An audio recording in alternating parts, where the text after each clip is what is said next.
Welcome to the podcast. If you'd like to listen to an ad-free version of this episode and all of our episodes, then search True Crime Today Premium Plus on Apple Podcasts and press subscribe. That's our premium channel where all of our ad-free and advanced episodes live, all in one place. True Crime Today Premium Plus. Search it on Apple Podcasts and press subscribe. Even try it for 3 days free. They thought it was the perfect crime until the body was found. You're listening to Hidden Killers with Tony Bruschi, featuring psychotherapist and author Shavaun Scott. I'm Tony Bruschi, and today we're going to be talking about the case of Richard Allen, specifically the Reid technique. What is the Reid technique? This is a technique that has been the cornerstone of police interrogations since the 1950s. It was once hailed as an innovative way to secure confessions.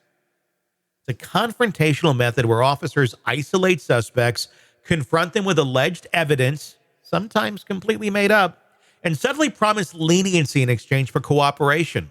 For decades, this method was the go-to tool for law enforcement. Not so much anymore. Shavaun Scott, psychotherapist and author, will be joining us to talk about this in just a few moments. Despite it being the go-to tool for law enforcement, mounting evidence has exposed the dark side of this approach. False confessions, often from vulnerable suspects, teenagers, those unfamiliar with their legal rights, cast a lot of doubt on the technique's reliability. High-profile exonerations with DNA and forensic evidence have overturned convictions built on coerced admissions. Just fact. Yet it still is used. It's prompted many agencies to abandon it in favor of newer, less coercive strategies, such as the peace model.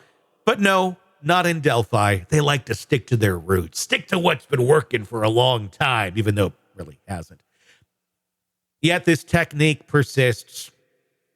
The Delphi case, it was deployed during interrogations with Richard Allen. Despite widespread criticism of its effectiveness, law enforcement still favored it, especially in this case, a high-stake investigation where the need for a confession can feel more urgent than the search for the truth.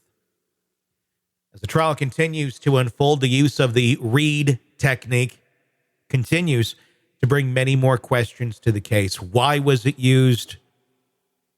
What kind of training did these officers have in Delphi? And how did we get where we are? I think a lot of it goes back to this very specific technique. Joining me to discuss this in greater detail, Shavaun Scott, psychotherapist and author. Why do you think we still use this technique? Why are police agencies still doing the same thing over and over? Is it lack of education and training, and it's just like, this is what we got? So this is what they do. Is it pride? I mean, why? I mean, if we know that it's inconsistent with modern psychological understanding and techniques for getting, reliable results, the UK and other places do not touch this because they know it doesn't produce accurate results. But we keep sticking with it here. You know, we think of ourselves as a fairly advanced, smart country that has, our stuff together when it comes to this. We don't. Why are we still doing it? Why don't we have more departments that wise up and say this is not the right way to do this? Yeah, there's so many things we're backwards on. I think of the metric system, right? We're the only country we're still doing that. Feet and inches, It's like everybody else is, what's wrong with the U.S.? And I think we often think of ourselves as a very advanced society. And in truth, we're not. We get these old-fashioned ideas and we stick with them. We dig into bad ideas.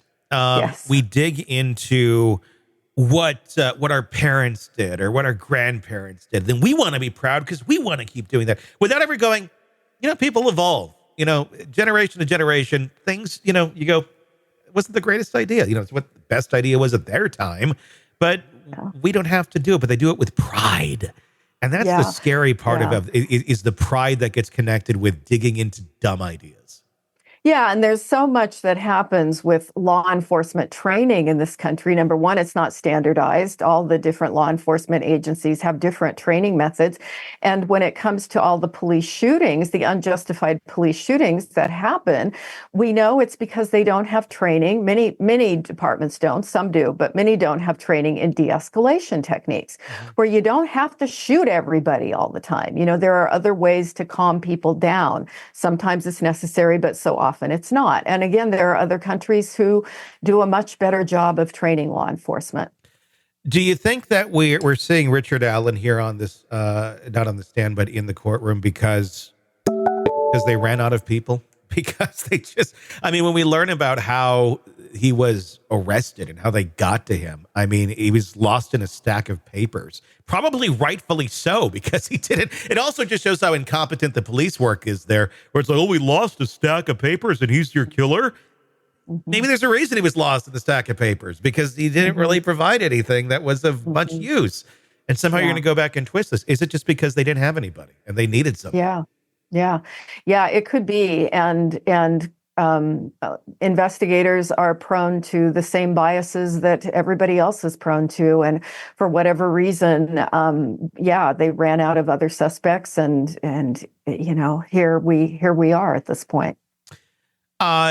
Delphi is going to want some answers here, especially if he is found not guilty, which I think is a very real possibility now. I didn't think it at first, but seeing how weak the prosecution's case is, like, maybe this will all be done and he can go home finally and have years and years and years and years of intensive therapy and post-traumatic stress and sues the living shit out of Delphi and owns the town. There'll be a big Richard Allen fest every year after he gets done with them. There'll be free popcorn and soda for the kids and balloons.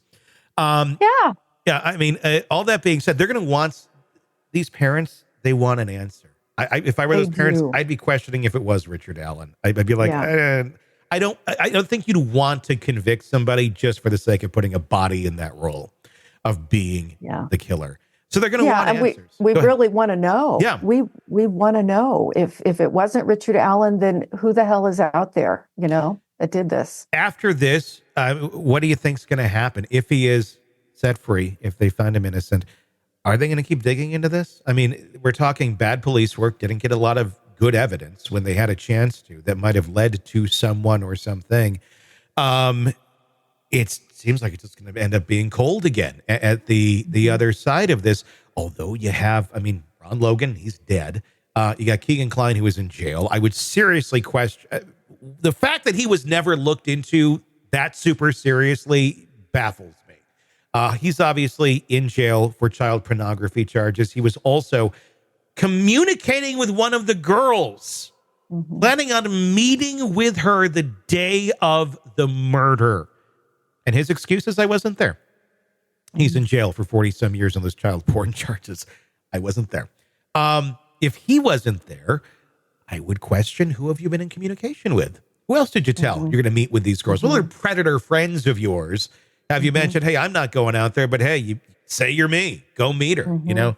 I would question all of that, but that all seems to just be sitting there. It seems like they have a lot of leads in front of them, but I do wonder if their pride is still going to make them not dig where they should, because it will mean they were wrong. Not just, well, we lost this case and we think we were right, which I think is kind of where they're going to stand. But they're going to have to admit to themselves they were wrong to continue looking into this. I just wonder if that's going to happen. Yeah, it's certainly possible. And it's really sickening. It's really disturbing.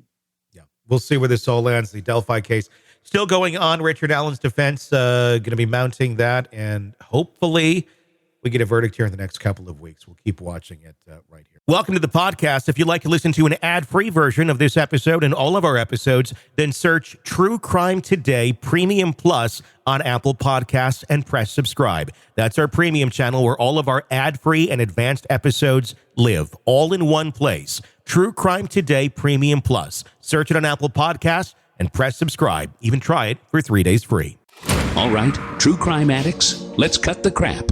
You're knee-deep in the gory details of your favorite podcast when suddenly a commercial hits like a bad meal. Seriously?